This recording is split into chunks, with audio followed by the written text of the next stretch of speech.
ये किस्सा अमिताभ बच्चन से जुड़ा हुआ है। वो ताकतवर सांसद थे, राजीव गांधी के दोस्त थे। विश्वनाथ प्रताप सिंह देश के वित्त मंत्री बन चुके थे और देश का पूरा उद्योग जगत विश्वनाथ प्रताप सिंह से रिश्ता बनाने के लिए उत्सुक था। आपको शायद मालूम नहीं होगा, लेकिन अब तक जितने भी वित्त मंत्री देश में हुए हैं उन सबके रिश्ते देश के बड़े पैसे वालों से, बड़े औद्योगिक घरानों से, कोई भी एक नाम लीजिए, उसके साथ उनके बहुत अंतरंग रिश्ते रहे हैं। इस बार एक नया औद्योगिक घराना भारत के आकाश के ऊपर चमका। चमकने की शुरुआत इंदिरा गांधी के समय से हुई, लेकिन राजीव गांधी के समय वो घराना या वो सितारा उसने पूरी राजनीति को अपने कब्जे में लेने की कोशिश की और वो उसमें लगभग कामयाब भी हो गया। धीरूभाई अंबानी का घराना, अंबानी का साम्राज्य। अब तक जितने वित्त मंत्री हुए थे माना जाता था वो किसी न किसी के नज़दीक हैं, लेकिन इंदिरा गांधी के समय जो वित्त मंत्री रहे, राजीव गांधी के समय जो वित्त मंत्री रहे, वो सब कहीं न कहीं धीरूभाई से जुड़े रहे, धीरूभाई अंबानी से। धीरूभाई अंबानी का कोई रिश्ता विश्वनाथ प्रताप सिंह से, जो नए वित्त मंत्री बने थे राजीव गांधी की सरकार में, उनके साथ हो ही नहीं पा रहा था।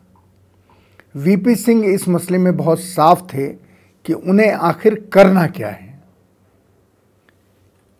वीपी सिंह की वित्त मंत्री के नाते राजीव गांधी के साथ की कहानी बहुत ज़्यादा उतार चढ़ाव और उन किस्सों की कहानी है जिसने भारत के राजनीतिक इतिहास को हमेशा के लिए बदल दिया।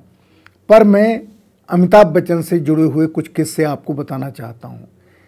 चूँकि देश के बड़े पैसे वाले वीपी सिंह के साथ कोई रिश्ता जोड़ नहीं पा रहे थे, उन्होंने सोचा कि वो अमिताभ बच्चन से रिश्ता जोड़ें ताकि अमिताभ बच्चन राजीव गांधी से कह के उनके काम करा सकें। और पहली बार भारत के राजनीतिक इतिहास में, यानी आज़ादी के बाद, वित्त मंत्रालय की मिनिस्ट्री के रूप में डेवलप हुआ था। एक ऐसा मंत्रालय जिसके इर्द गिर्द पूरी सरकार चलती थी और बिजनेसमैन का काम बिना वित्त मंत्रालय के चलता नहीं था। तो वित्त मंत्रालय के गलियारे देश के पैसे वालों से सुने हो गए थे। परिणाम क्या हुआ? वो अमिताभ बच्चन के पास गए। अमिताभ बच्चन ने राजीव गांधी को कुछ कुछ बातें बतानी शायद शुरू की होंगी, पर प्रश्न ये है कि अमिताभ बच्चन वीपी सिंह के खिलाफ क्यों हो गए? इस किस्से को बहुत ध्यान से सुनिए। जब वीपी सिंह ने वित्त मंत्री के पद से इस्तीफा दे दिया तो मैंने उनसे सवाल पूछा कि अमिताभ बच्चन आपके खिलाफ क्यों हो गए? वीपी सिंह ने मुझे एक कहानी सुनाई, वही कहानी मैं आपको दोहराता हूँ और ये सारी चीज़ें मेरी किताब वीपी सिंह, चंद्रशेखर और सोनिया गांधी में विस्तार से आप पढ़ेंगे।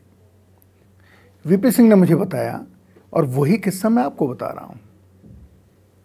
एक बड़ा बगीचा था जिस बगीचे में तरह तरह के पुष्पों के, फूलों के, फ्लावर्स के पेड़ थे। जूही थी, चमेली थी, चंपा थी, गुलाब था, सब थे वहां पे। मैं एक पेड़ के नीचे जाके खड़ा हो गया। किसी ने अपना खजाना या कुछ हीरे जवाहरात उस पेड़ के नीचे गाड़ रखे थे। मुझे नहीं पता, मैं तो बगीचे की सुंदरता को देख के उसमें घूम रहा था। लेकिन जिसने जवाहरात गाड़ रखे थे वो दूर खड़ा होकर देख रहा था कि कहीं कोई जवाहरात निकाल तो नहीं रहा है। और संयोग से मैं उसी पेड़ के नीचे, जो गुलाब का पेड़ था जिसमें गुलाब के फूल खिले हुए, तो मैं वहाँ जाके खड़ा हो गया। तो उसको ये लगा कि मुझे ये पता चल गया है कि इसके नीचे जवाहरात हैं और मैं उनको निकाल लूँगा, पकड़ लूँगा। वो घबरा गया और उसने वहीं से पत्थर फेंकना, कुछ ऐसा करना जिससे मेरा ध्यान भटक जाए, कोशिश कर दी। ये कारण था। अब मैं सोचने लगा इस कहानी के पीछे का राज क्या है। तब मेरी समझ में आया कि राज ये है कि श्री अमिताभ बच्चन के नाम पर हुए कुछ चीज़ें, उन दिनों ये अफवाह थी कि उनके भाई अमिताभ बच्चन उसको मैनेज करते हैं। अमिताभ बच्चन खुद बहुत पाक साफ सीधे सच्चे आदमी हैं। उन्होंने पैसे बहुत कमाए, ज़ाहिर है फिल्मों में बहुत पैसा होता है, और संसद में पहुंचने के कारण, प्रधानमंत्री के दोस्त होने के कारण बहुत सारी उद्योग धंधों में वो भी शामिल रहे, जिसके किस्से बाद में बताऊंगा कभी कि वो एक बड़े उद्योग में शामिल हुए, उसमें क्या हुआ। लेकिन बहरहाल अमिताभ बच्चन को लगा कि उनके भाई के या उनके किए हुए कुछ कामों का पता फाइनेंस मिनिस्टर को लग गया है। अब फाइनेंस मिनिस्टर ने दूसरे काम शुरू कर दिए। जब वीपी सिंह वित्त मंत्री बनाए गए, शपथ ले ली उन्होंने, तो वो राजीव गांधी के पास गए। उन्होंने प्रधानमंत्री से पूछा कि मेरे टर्म्स ऑफ रेफरेंस तो डिसाइड कीजिए, मुझे करना क्या है, क्या नहीं करना है, मेरे काम का दायरा तो बताइए मुझे। राजीव गांधी ने उनसे साफ कहा, बिल्कुल निष्पक्षता से, निर्भय होकर काम करना है, देश की अर्थव्यवस्था को मजबूत बनाना है, और जो लोग टैक्स चोरी करते हैं उनकी टैक्स चोरी रोकनी। उन्होंने एक दो बार और पूछा, उन्होंने यही उत्तर उन्हें दिया। वीपी सिंह को उनका टास्क मिल गया था कि उन्हें आखिर करना क्या है। उन्होंने इनकम टैक्स और डीआरआई को, डायरेक्टर रेवेन्यू इंटेलिजेंस को, बहुत पुख्ता किया और उनसे कहा कि हमको सारे देश में अर्थव्यवस्था को मजबूत बनाना है, टैक्स चोरी रोकनी है, किसी को भी परेशान नहीं करना है। ये उन्होंने लाइन अपने दोनों विभागों को दे दी, क्योंकि यही दोनों विभाग थे जो देश में इन समस्याओं को डील करते हैं। अब देश के उद्योगपतियों में त्राही त्राही मच गई। अब उसी चक्कर में कुछ ऐसे लोगों के यहाँ छापे पड़ गए जो श्री अमिताभ बच्चन के नज़दीक थे। अमिताभ बच्चन को शायद ये लगा कि ये तो मेरी तरफ वीपी सिंह का रुख है। उन्होंने, लोग जैसा बताते हैं, उन दिनों चर्चाएं थी, सही थी गलत थी मुझे नहीं पता, पर मुझे आपको शेयर करना चाहिए क्योंकि इनमें से कुछ किस्से तो सही हैं। उन्होंने शायद राजीव गांधी से ये कहा कि देखिए वीपी सिंह ये कर रहे हैं, ये कर रहे हैं, ये कर रहे हैं, मुझे परेशान कर रहे हैं। अब उनको जो ये डर हुआ कि ये मुझे परेशान करना चाहते हैं, तो उन्होंने राजीव गांधी के दिमाग को प्रभावित करना शुरू कर दिया वित्त मंत्रालय को लेकर के। और होते होते कहानी ये हो गई कि राहुल गांधी तक का नाम इस सारी चीज़ में एक जगह आ गया। ये मैं किस्सा आपको बाद में बताऊंगा, क्योंकि वो राजीव गांधी की देहावसान के बाद, उनकी हत्या के बाद का किस्सा है।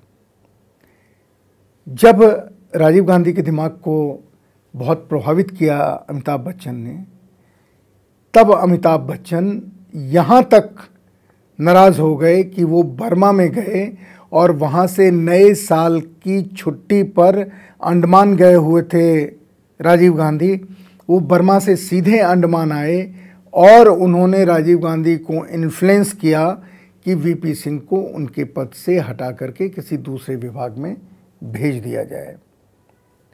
ये किस्सा सिर्फ मैं ही आपको नहीं बता रहा हूँ, ये किस्सा उस समय के अखबारों की सुर्खियां बना था कि आखिर अमिताभ बच्चन बर्मा से सीधे राजीव गांधी के पास अंडमान कैसे पहुंचे। और संयोग की बात कि अंडमान से लौटने के कुछ ही दिनों के बाद, नया साल ख़त्म होने के बाद, यानी 87 में वीपी सिंह का ट्रांसफ़र 24 जनवरी को रक्षा मंत्री के पद पर हो गया। वीपी सिंह के त्यागपत्र के बाद रक्षा मंत्री वो बहुत दिनों तक नहीं रहे, फिर उन्होंने कैबिनेट से त्यागपत्र दे दिया और उनके त्यागपत्र के थोड़े दिनों के बाद ही श्री अमिताभ बच्चन ने भी संसद से त्यागपत्र दे दिया। ये किस्सा इसी क्रम में आगे फिर कभी।